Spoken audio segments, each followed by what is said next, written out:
Kylie! Are you going to miss Neighbours? There's every possibility I'll be coming back. He's bigger than sliced bread here. After being jostled and bumped, Kylie and her minders were forced to run to a waiting limousine.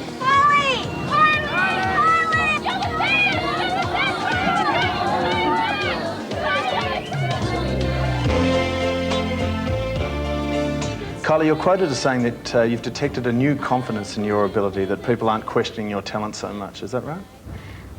In a way, yeah. I've always said that the public's response goes in cycles. They love you, then they hate you, then they feel sorry for you. Then you're a struggler, so then you deserve a little bit of encouragement. So, you know. Yeah, and I think people, more than anything, I don't even like to say respect because it's not exactly what I'm after, but, you know, just saying good on her because she stuck through all the crap. Are you personally more confident now? You talk about confident in your own ability, but are you personally more confident now? You talk about having the right attitude, become an all-round person, a woman for all seasons. Yeah, and that might just be age. I mean, not that I'm old, but, you know, you only get personal confidence as you get older, I think, and as you have more experiences and learn more about yourself and other people, and that's what I'm going through right now, which is great. I'm having such fun growing up. What have the main factors been with that? Has the film Delinquents had a big effect on your attitude and confidence? Yeah, it's really given me a different perspective on things because I was really proud of the Delinquents. I am really proud of the Delinquents, and I got a message from my manager that, you know, English press are giving it a really hard time, and I thought that's just bloody typical, you know, because they kind of want Star Wars Galactica to jump off the screen, and it's not. It's, you know, a nice movie. So that's given me another level of confidence because, I mean, I said before the reviews come out that I have to be strong and believe what I believe and not be, not to have my decision changed by everyone else around me, and only value the opinions of people that I respect and people that matter to me. Have you become more resilient than you've ever been now? I mean, do you find yourself, nothing will hurt you, you just don't care?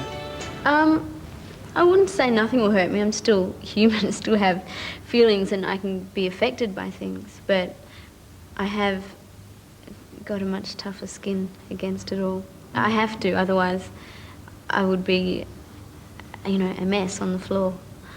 Sometimes I think I've had my fair share, I should kind of disappear. But then other times, because people are just waiting, they're just waiting for me to fall flat on my face and say, knew it was going to happen any minute. And it makes me determined not to. And I mean, I don't know what's going to happen first, whether I'll want to forget all of this or whether I will be forced to. I have no idea what the next 5 years hold, for instance. But now do you see, I'd be surprised if people don't think like that anymore. Now that you are put on a pedestal and acknowledged that way and supported that way by a lot more people than you ever have been before. Yeah. Does that now give you a fearsome responsibility? You know, in a way, I guess it does, because you have people's support, so you want to live up to their expectations. But sometimes I don't even like to think about it too much, because I think I might get too kind of worried about it and too cautious of everything that I do. Whereas what I've done so far and what has worked for me is to just follow my gut reaction, you know, follow what I think is best. Has your relationship with Michael affected that, do you think? It must have. I think, firstly, it's something no one would have ever expected, me as well. And so, yeah, people must be thinking, maybe she's not quite what we thought she was. Maybe there's more to her or something. I don't know. I'd love to be a fly on a wall and hear people's conversations about us. but he's, you know, introduced me to a lot of people, and he's ready to give me advice and help, and I really respect what he does, and being a professional and being very experienced. So I'd say it's helped, yeah. You obviously get on very well. Is this a very different situation to anything you've experienced before? Yeah, I mean, it's obviously a difficult situation because you're both working in a similar field, which is very demanding, and you're sort of off all over the place all the time. So it's different, but it's good too. Does it make it easier, though, that you both are experiencing this sort of popularity at the same sort of time? I think it does, because it would be really hard for someone to understand, you know, oh, I've got to go to France next week. I mean, you can understand that because some things you just have to do, you know. It's really crucial to get over there, and that's what you're working for. It's what you're making records for and doing concerts for, is for your market.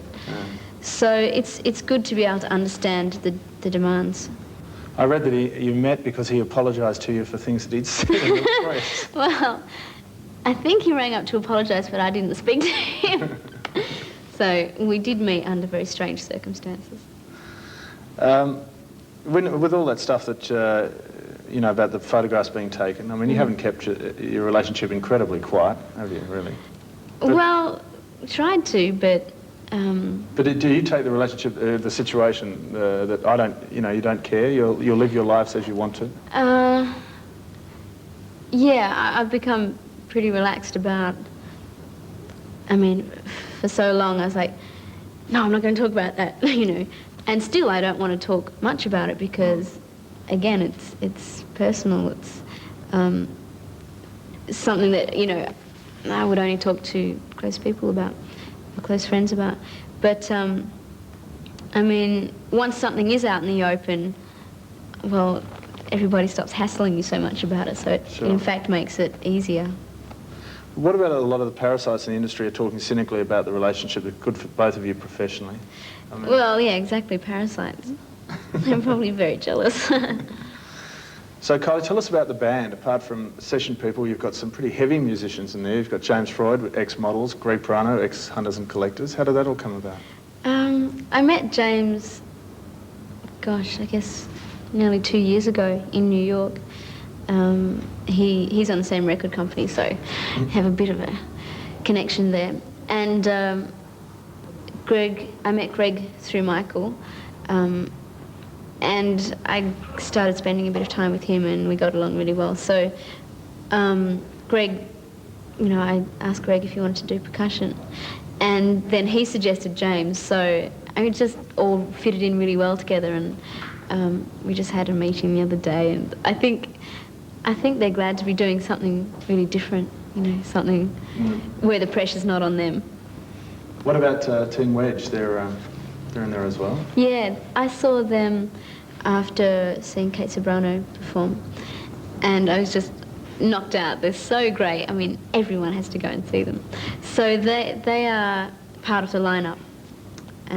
So it's going to be really different. People will be really surprised. It's not going to sound like the record.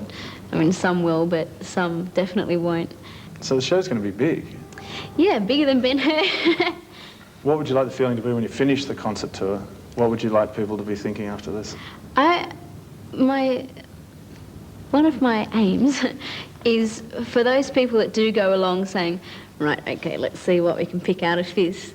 I mean, if they start tapping their toes or clapping or at least smiling, I've got them. It's like, ha, you know.